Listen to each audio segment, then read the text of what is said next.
Bueno, y seguimos en el Living y vamos a hablar de un tema sumamente importante porque se está dando un ciclo de charlas en un marco para que en realidad lo organiza el Colegio de Médicos, quienes están llevando adelante derechos a la salud en poblaciones especialmente vulneradas. Se ha hecho una división en tres poblaciones, digamos, y bueno, muy interesante, 2 de ellas ya fueron realizadas y queda por delante para fines de octubre la tercera. Así que para conversar sobre todo esto y sobre las charlas y la que viene, recibimos a la doctora Adriana Peveroni. Gracias por estar acá. Dale, buenas tardes. Buenas tardes, ¿cómo estás? Bien, bien.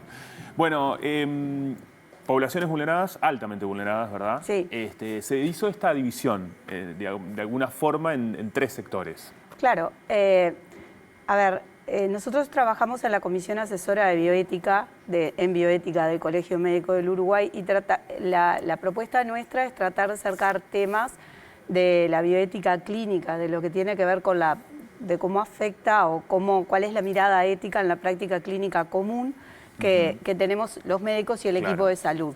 Entonces, nos preocupaba si estábamos trabajando de acuerdo a la ética médica con poblaciones que tienen una alta vulneración como son estas que nombramos. ¿Por qué las dividimos en 3? Bueno, para poder hacer un abordaje más peculiar de cada una, pero en sí son grupos que se superponen. En realidad, muchos de ellos pasan de una situación a la otra. Claro, este concepto de la puerta giratoria. Por eso, sí, que lo estableció y lo usa mucho la socióloga Fiorella Chapesoni, ¿verdad? Que tiene que ver con que las personas que, por ejemplo, en uno de los encuentros en el que estuvimos hablando sobre personas en situación de calle y sobre todo ahí lo que se manejó mucho fue el concepto de personas en situación de intemperie, que eran las que son las más visibles, ¿verdad? Que son las que vemos durmiendo en la calle, pero que no es el conjunto total de las personas que están en situación de lo que algunos de los invitados preferían hablar de sinhogarismo, porque lo que hay es una carencia de hogar y una rotura de los vínculos, que es lo que lleva a que estas personas queden con una situación de desprotección muy importante y de vulneración de muchos de sus derechos. Cuando hablamos nosotros también del derecho a la salud, si bien lo que estábamos mirando puntualmente era sobre todo la asistencia en salud, el derecho a la salud es bastante más que amplio. Eso implica el tener una vivienda, el poder tener un trabajo, el poder acceder a la cultura, a la recreación, a una nutrición adecuada, a la educación. Entonces, cuando se llega a una situación tan extrema, la atención que reciben desde el sistema de salud puede ser complicada. Una de las cosas que decía una de las invitadas, que fue Socorro Fierro, que es una doctora que está encargada, está en la parte de la RAP de ACE, lo que ella nos decía es que si las personas no iban al sistema de salud, que el sistema de salud ellos entendían que el sistema de salud tenía que ir a buscarlos y que eso era lo que habían intentado hacer, sobre todo en este tiempo de lo que se llamó la alerta roja, ¿verdad? En la cual se aprovechó esa instancia de que las personas iban, la mayor parte voluntariamente, a lugares donde poder pasar la noche y pasar el día, porque los refugios ampliaron la cobertura durante las 24 horas, y que que con eso se aprovechó a hacer un contacto más efectivo con el sistema de salud, a buscar a ver cuál era su situación, a buscar verlos desde el punto de vista odontológico, de actualizar vacunas y tener un contacto, aunque sea, para después ver si lo pueden mantener. Tal cual, sí, sumamente importante. Pienso en estas barreras, ¿no?, que se dan también frente a la sociedad en general, pero en este caso, hablando del equipo médico y esas personas, ¿no?, que si vivimos en una sociedad que muchas veces damos la espalda a estas poblaciones, ¿no?, eso no escapa tampoco a los diferentes profesionales. Hay ciertas barreras que aparecen, ¿no? Claro, sí. Aparece muchas cosas, desde el prejuicio, ¿verdad? El pensar que puede haber alguna situación de violencia, porque, como sabemos también que muchas de las personas que están en situación de calle o tienen un consumo problemático de sustancias o tienen patologías psiquiátricas importantes, muchas de las cuales se producen por estar en situación de calle mismo, ¿verdad? o que fueron personas que en algún momento estuvieron privadas de libertad. Eso también hace que el equipo de salud tenga los mismos prejuicios que tiene la población en general, y que ayer en la actividad que tuvimos, que hablábamos de personas privadas de libertad, uno de los participantes, que fue por el Instituto Nacional de Rehabilitación, Fabián Rosano, él lo que decía era que había que hacer énfasis en la P de personas, porque siempre se hablaba de privados de libertad, pero quedaba un poco de lado el hecho de que son personas, y como personas que son, tienen dignidad, la dignidad que es inherente a la persona humana, y son sujetos de derechos, de todos los derechos que están descritos dentro de los derechos humanos, incluidos los sociales y culturales, entre los cuales está el derecho a la salud, ¿verdad? Qué importante esto de que estén en estas charlas, la sociedad civil, las organizaciones que tanto hacen, ¿no? Sé que, por ejemplo, en la de situación de calle estuvo NITEP, por ejemplo, también, sí. Digo, que son actores muy importantes. Sí, nosotros tratamos de tener las visiones desde todos los puntos de vista, digamos, ¿verdad? O sea, nuestro interés era sobre todo problematizar al equipo de salud, porque a veces cuando uno está metido en el trabajo directamente, le cuesta el tener una mirada más de arriba y poder problematizar las cosas que está haciendo para ver cómo las está haciendo y si son ajustadas a la ética. Entonces, por eso llevamos en general, en el primero fueron autoridades del MIDES a los que les pedimos que nos relataran, bueno, que caracterizaran la población, qué dispositivos había, qué herramientas estaban utilizando y cómo veían ellos el acceso a la salud.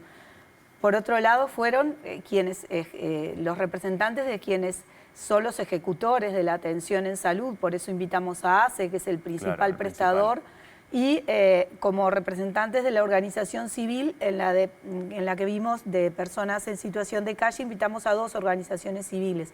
Por un lado, el Abrojo, que trabaja activamente desde hace muchos años con personas en situación de calle, que fue Lorena Brioso, y por el otro lado, al colectivo Ni Todo Está Perdido, que tiene la doble condición de que son usuarios mismos, ¿verdad? Personas que están en esa situación, que la vivenciaron, y el testimonio de Julio Sosa, que fue el que fue por el colectivo, realmente fue muy rico.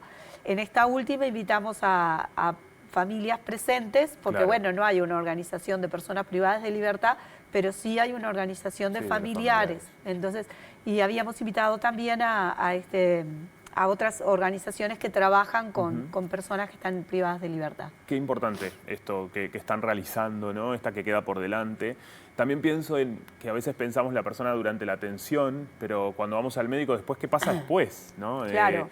Está bien, si pasás por un hospital, estás en un hospital, pero luego que se le da el alta, ¿qué condiciones tiene esa persona para poder sostener, para poder continuar con esos cuidados adecuados si ni siquiera tiene dónde apoyar la cabeza, una almohada? Claro. O sea, es como...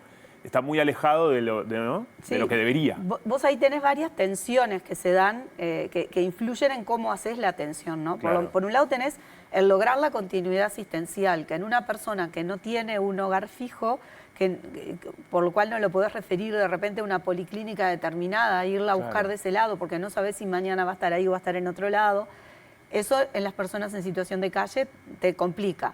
Después, lo que vos bien decís, cuando ingresan a un hospital, muchas veces, si los llevan con la ley que se dice de atención obligatoria, digamos, de prestación de salud obligatoria, que hay un médico que de repente ve que realmente esa persona, quiera o no, tiene que ser asistida, lo llevan a la puerta de un hospital, pero después el derecho, o sea, la persona es autónoma y tiene derecho a decidir si quiere recibir el tratamiento o no. Entonces ahí por un lado era, bueno, ese derecho a la autonomía, ese ejercicio de la autonomía, ¿lo puede ejercer completamente una persona que tiene tantos grados de libertad limitados, porque no sabe si tiene un lugar para dormir, si tiene para comer, qué va a pasar el día de mañana? Y después eso, cuando realmente están internados, muchas veces al darles el alta, que además en el hospital, por supuesto hay una presión muy grande para liberar camas, porque vos precisás las camas para atender a otras personas. Entonces, en esa urgencia a veces se descuida el que la persona pueda pasar su convalecencia en un lugar donde realmente pueda cumplir con lo mínimo como para no volver a enfermar. Y en los privados de libertad lo que nos señalaban son muchas veces dos tensiones importantes. Uno, entre la seguridad y los derechos a la atención y a la privacidad, a la confidencialidad. El problema que se genera cuando una persona es atendida con una custodia adentro del consultorio que está escuchando todo el interrogatorio, que sabe de que está enferma, que sabe de qué va. Eso limita lo que puede hablar, pero a su vez le brinda una información al custodio que no tiene por qué tener, ¿verdad? Y por otro lado, el miedo a veces del equipo médico, a veces justificado y a veces no, de que pueda haber una agresión, aunque las estadísticas dicen que eso no es así, pero pero el miedo existe igual y condiciona la manera en que lo atendés. Y lo otro era las decisiones de la sede judicial, porque muchas veces se deciden o una libertad anticipada o un traslado porque por alguna situación que se genera en el que esté en problemas la seguridad de esa persona privada de libertad, y eso hace que se pierda a la persona en el sistema muchas veces y lleva de repente unos días o unas semanas volverla a encontrar. También porque tienen la atención diferenciada, una parte se atiende, el 66% le atiende el servicio de atención integral a personas privadas de libertad que depende de ACE, y la otra tercera parte, sobre todo los institutos de reclusión del exterior, dependen de sanidad policial, que a su vez el presupuesto de sanidad policial, que se financia con los aportes de los policías, ¿verdad?, de los funcionarios del Ministerio del Interior y de la policía, se ve destinada una parte a atender privados de libertad que en realidad no sería como lógico que fuera desde ese lado. Desde ese lugar, y a su vez queda trabajan con sistemas de registro de historia clínica diferentes que no son compatibles, entonces eso también genera una serie de dificultades. Sin duda. Queda por delante este tercer encuentro, patologías psiquiátricas. Sí, ahí nos vamos a enfocar sobre todo a las personas que presentan enfermedades psiquiátricas o patologías psiquiátricas severas. ¿Verdad? Que son las que creemos que conforman junto con estos otros dos grupos este colectivo de personas con una vulneración muy importante. La idea acá es hablar con los encargados del Ministerio de la Gestión de Salud Mental. También vamos a invitar a agrupaciones vinculadas a la sociedad civil, a familiares y puede ser que alguna organización de pacientes, todavía lo estamos armando, y a la Sociedad Uruguaya de Psiquiatría. Y la idea nuestra es eso, poder también discutir cuáles son los derechos y cómo se tensa en el momento que tú atendés a estas personas desde el punto de vista ético y del cuidado de sus derechos. Excelente. Recordemos que esto es presencial, pero también queda subido al canal de YouTube, al igual que los otros dos encuentros del canal de... Sí, en general nosotros en el público en el momento nunca son actividades demasiado numerosas, pero sí que reciben visitas y que son visualizadas en las semanas o meses siguientes. Quedan siempre colgadas en el canal de YouTube del colegio, como todas las actividades que hacemos. Excelente, me parece fundamental lo que están haciendo, así que bueno, gracias, porque creo que esto es un debe que tenemos la sociedad entera, ¿no? Sí, yo creo que sí, que tenemos un debe con la salud en general, pero que problematizar cuáles son las personas que realmente están más alejadas de recibir una atención integral en salud es importante. Perfecto. Y poder nuestra idea no es buscar las soluciones, sino sobre problematizar y tirar puntas para poder construir una solución en conjunto. Excelente. Doctora, muchísimas gracias. Gracias a ustedes. Muy bien, ya saben, queda la invitación hecha. Y llegó el momento de cerrar. ¿Cerrar programa o cerrar ir a tanda? Pues estamos... Ir a tanda, perfecto. Vamos a tanda y ya regresamos para cerrar el living.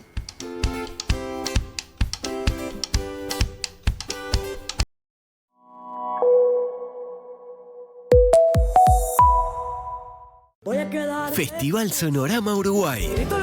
Mochi, El Canca, Zoe Gotuso, Ainda, Sofía Alves y Doya. 19 de octubre en sitio, Velódromo de Montevideo. Entradas a la venta en Red Tickets. Auspicia Santander. Produce Piano Piano.